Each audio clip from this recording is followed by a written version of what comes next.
Picture this. Inside Birmingham's most prestigious car dealership, an elderly man stands quietly before a 1965 Ford Shelby Cobra valued at $850,000. Dressed in faded jeans, a plain black t-shirt, and with slightly messy hair, he hardly appears like someone capable of purchasing such a rare vehicle.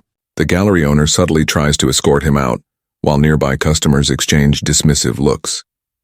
But once his true identity comes to light, every person in the room is left speechless, marking an unforgettable chapter in Birmingham's classic car scene. It's a reminder that extraordinary stories often hide behind the most unassuming faces. On that cold March morning in 2019, the Heritage Classic Cars Gallery was preparing for a day of high-end clientele.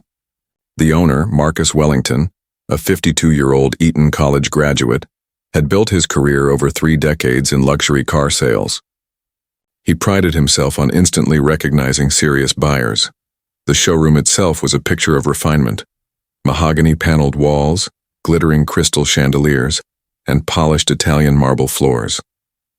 It was widely considered the crown jewel of Birmingham's automotive world. At the heart of it all stood a gleaming blue 1965 Ford Shelby Cobra in the front window, carrying a price tag of $850,000, the pride of Wellington's entire collection. Marcus took a sip of his morning coffee as he gave instructions to his assistant Jennifer.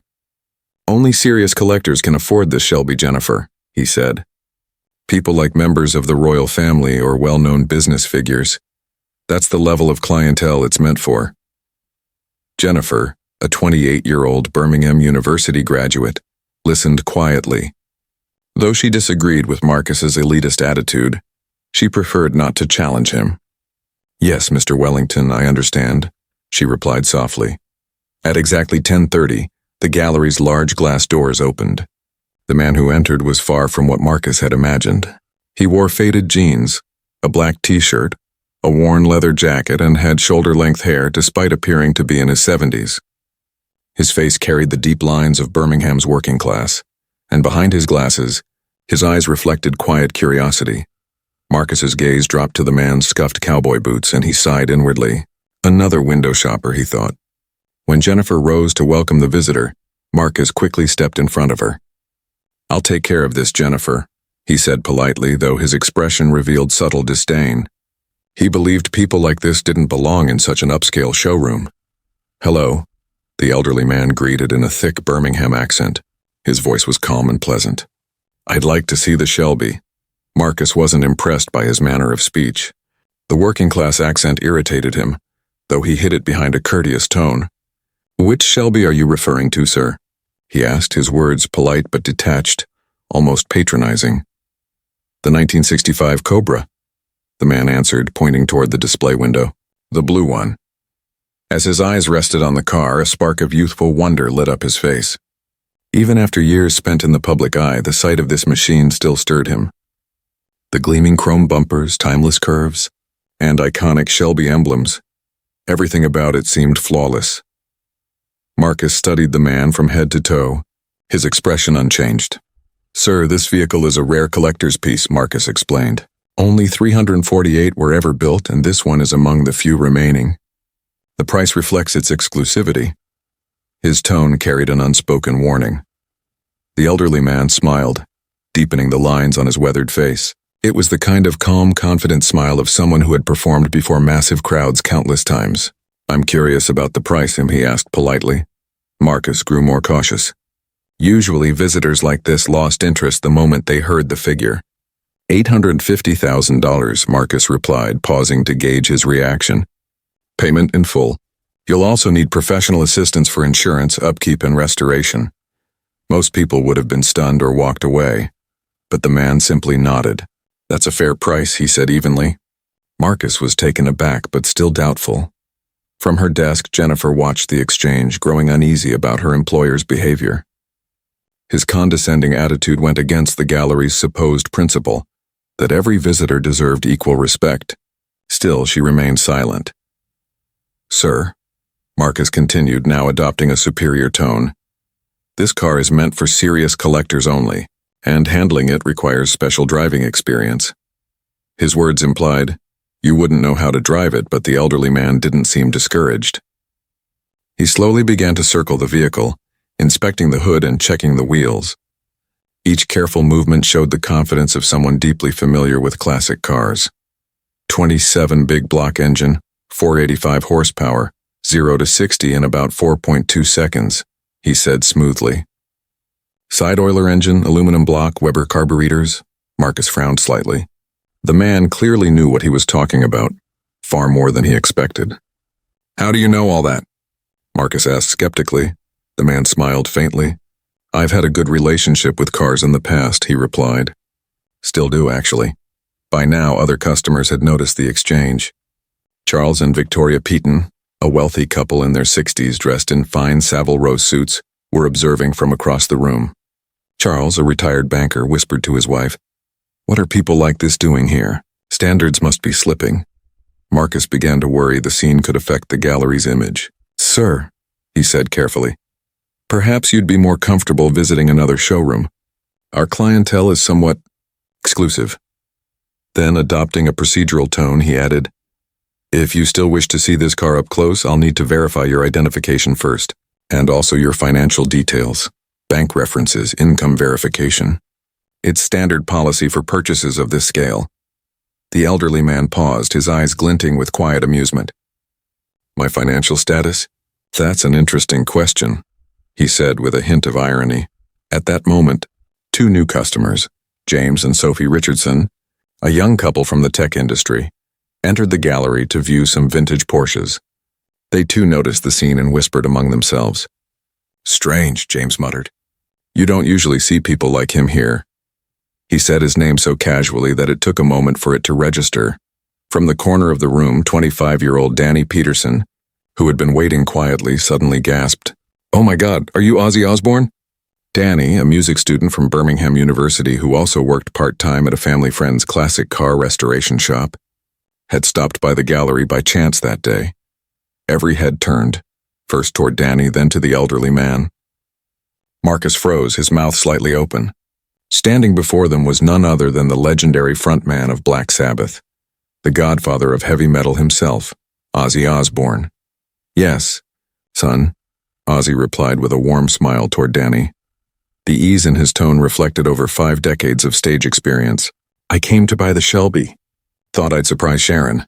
Our wedding anniversary's on July 18th, 42 years now.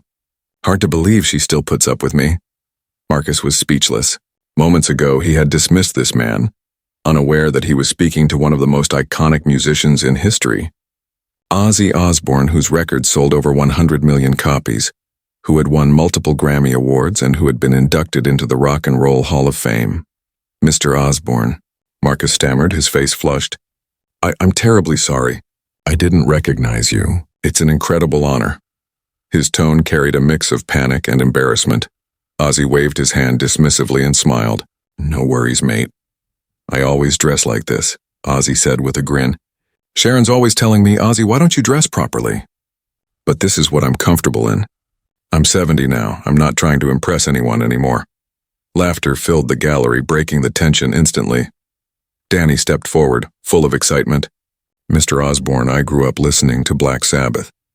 The Paranoid album changed my life, especially Iron Man. That riff, those lyrics, were unbelievable." Ozzy smiled warmly and placed a hand on the young man's shoulder. "Thank you, son.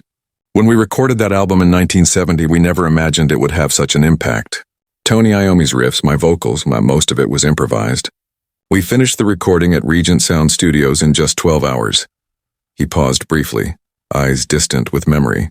"Iron Man is really about a man destroyed by nuclear war. It was during the Vietnam War.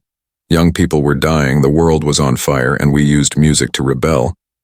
That song was my way of expressing what it felt like to be misunderstood and cast aside." Danny listened in awe.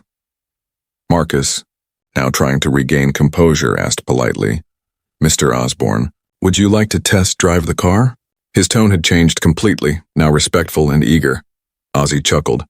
"Actually, I should call Sharon first. For big purchases, I always let her know. That's one lesson I've learned in 42 years of marriage." Everyone in the room smiled at his sincerity. As he took out his phone, he said, "Sharon, love, where are you?" Her voice came through clearly. The gallery was so quiet that everyone could hear. Ozzy, where have you gone now? I've been calling you all morning. Ozzy smiled, sounding guilty but amused. Just doing a bit of shopping. I've got a surprise for you. Sharon's tone softened, curious and affectionate. A surprise? Now I'm intrigued, she said. I'll tell you when I get home, Ozzy replied, hanging up with a grin. Jennifer finally stepped forward. Mr. Osbourne, I owe you an apology. I studied musicology at university, and even wrote my thesis on the therapeutic effects of your music, but I didn't recognize you at first. Ozzy looked genuinely surprised. Really? You did academic research on my music? That's fascinating. What did you find? Jennifer smiled, feeling more relaxed. I studied how your songs help people with post-traumatic stress disorder. Ozzy nodded thoughtfully. You're absolutely right. Over the years, I've received thousands of letters from fans. Some said our music helped them through their darkest times. One man even wrote that he changed his mind about ending his life after listening to Diary of a Madman. The gallery fell silent. Everyone seemed to understand. Perhaps for the first time, the deeper impact of Ozzy's music. Charles Peaton stepped forward. Mr. Osbourne, I must apologize. I'm embarrassed that I judged you. Ozzy placed a hand on his shoulder. Don't worry, mate. When I was young, everyone in Birmingham judged me too. They'd say that boy's headed for prison. They weren't wrong. I'd been there a few times, he said with a half smile. But the point is, people can change. Marcus approached, slightly nervous, holding out the car keys. Mr. Osbourne, the Shelby is ready for a test drive. Ozzy's eyes lit up. I'd better be careful. If I crash this, I'll lose both the car and my marriage. His humor made everyone laugh again. He slid into the driver's seat, the leather still pristine after all these years. As the engine roared to life, the sound of the 427 big block V8 filled the showroom. This sound, Ozzy said from the window, is as beautiful as Tony Iommi's Gibson SG Distortion. During the test drive, with Marcus riding beside him, Ozzy handled the car smoothly. As they drove through Birmingham, past his old neighborhood in Aston, he began sharing memories. I grew up right here, Marcus. My dad worked at the Dunlop factory, and my mom cleaned houses. None of us ever dreamed I'd end up like this. Back then, the only connection I had to cars like this was through daydreaming. Marcus felt a wave of guilt. He realized how wrongly he'd judged the man. At a red light, Ozzy looked over. So tell me, Marcus, what did you think when you first saw me? Marcus hesitated. Honestly, I didn't trust you. I made assumptions based on how you looked. Ozzy laughed. Fair enough. When I first saw you, I thought, this bloke's definitely a snob. We were both wrong. It just takes time to really know people. Back at the gallery, Ozzy made his decision. I'll take it. Marcus could hardly believe it. Of course, sir. I'll get the paperwork ready right away. This will be the biggest sale of my life. As Marcus prepared the documents, Danny asked curiously, Mr. Osbourne, how did you start writing music? Ozzy smiled. Funny thing, son. I don't play any instruments. I just sing, but melodies form in my head. I'd hum them to Tony and he'd play them on the guitar. That's how it all began. Everyone looked astonished. The greatest heavy metal vocalist didn't play an instrument. We wrote Paranoid in 20 minutes. Ozzy continued. The album was done and the label asked for one more song. Tony came up with a riff, I wrote the lyrics, and that track's been feeding us for 54 years now. Jennifer shook her head in amazement. That fast? The best songs happen naturally, Ozzy replied. You don't force them. Sophie Richardson, intrigued, asked, Did you actually create heavy metal? Ozzy chuckled modestly. Our generation helped shape it, yes. But not alone. Led Zeppelin, Deep Purple. We all came from Birmingham. The industrial sounds of the city, the hammers, the machines, they became part of our music. As Marcus finalized the sale, he turned to Ozzy. Mr. Osbourne, today has taught me something important. I'll never judge anyone by their appearance again. Ozzy shook his hand sincerely. Good on you, Marcus. Being a decent person is worth more than money or fame. People still think I'm some kind of devil worshiper. But truth is, I'm just an old man who makes music, drinks Earl Grey tea, and plays with his dogs. Heavy metal at its heart is one big family. Charles smiled and couldn't resist asking, Is the bat story true? Ozzy laughed. Ah, that one. Yeah, it's true. 1982. Someone threw a real bat instead of a fake one on stage. I bit it without thinking and had to get rabies shots after. As he slipped the Shelby's keys into his pocket, Ozzy looked around the gallery one last time. "This whole experience should remind us of something," he said in a calm, thoughtful voice. "I came from Birmingham's working-class streets, and today you judged me before you knew me. But time, music, and love prove that none of us are what we seem." As the Shelby rolled out of the showroom, its deep engine sound echoed through Birmingham's streets. What Ozzy left behind wasn't just a sale. It was a lasting lesson and one of the most meaningful stories in rock history.